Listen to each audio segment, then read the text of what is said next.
ভাবলাম ওর সাথে রিলেশনে যাওয়ার আগে ও বললো যে ঠিক আছে আমি তোমার সেই বান্ধবীটাকে দেখতে চাই। এটা কিরকম রিলেশনশিপ? নতুন রিলেশনশিপে গিয়ে তুমি পাস্ট নিয়ে কথা বলছো। দেখো মানে দেখো কখনো মানুষ তো তার পাস্টকে ভুলতে পারে না না। যদি পাস্ট তোমার মতন এত সুন্দর গার্লফ্রেন্ড হয়, তোমার মতন এত সুন্দর গার্লফ্রেন্ড হয়, ও সুন্দরী বলো আমি কি করি। দেখো একটা কথা আছে যে মানে পাস্টকে ভোলা যায় যদি প্রেজেন্ট সুন্দর হয়। তো আমার মনে হয় আমার ডান্স সাইডই সেরা এখনো, ডান্স সাইডই সেরা এখনো।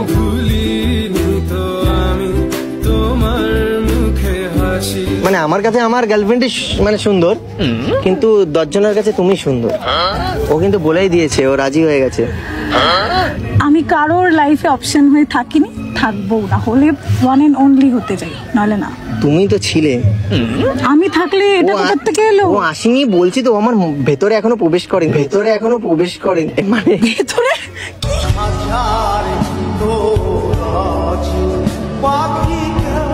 মানে মনের ভেতরে প্রবেশ করেনি, মনের ভেতরে তুমিই আছো।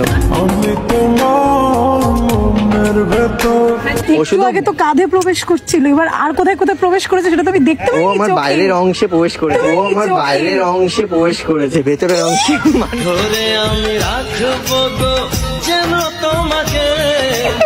হাত কাঁধ এখানে, ঠিক আছে, অন্য কোথাও না। অন্য কোথাও বলো তো, একটু খারাপ ভাবছে। আমাদের অত আমাদের অত ডিপলি যায়নি গো রিলেশন। আমি একটু তোমার সাথে কতদিন সম্পর্কে ডিপলি যায়নি, আর এর সাথে তো 2 দিন। তোমার সাথে কতদিন সম্পর্কে ডিপলি যায়নি, আর এর সাথে তো 2 দিন। যদি আমি যাই হারিয়ে, আমি বরং উঠি, ওটাই বেটার। এতবার উঠি উঠি করছে, আমার ভালো লাগছে না, একদম ভালো লাগছে না ব্যাপারটা। তুমি এতদিন আমার সাথে করেছিলে তো মজা, আজকে তুমি সেটাই পেলে, মজার ফল। আমরাও এবার এখান থেকে উঠি, চল।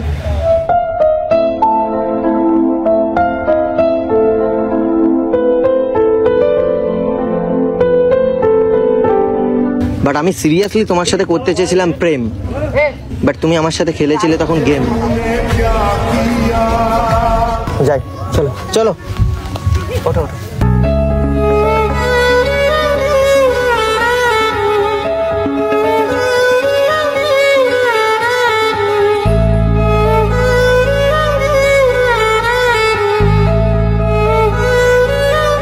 সুন্দর আমার গার্লফ্রেন্ডটা তোমার থেকেও।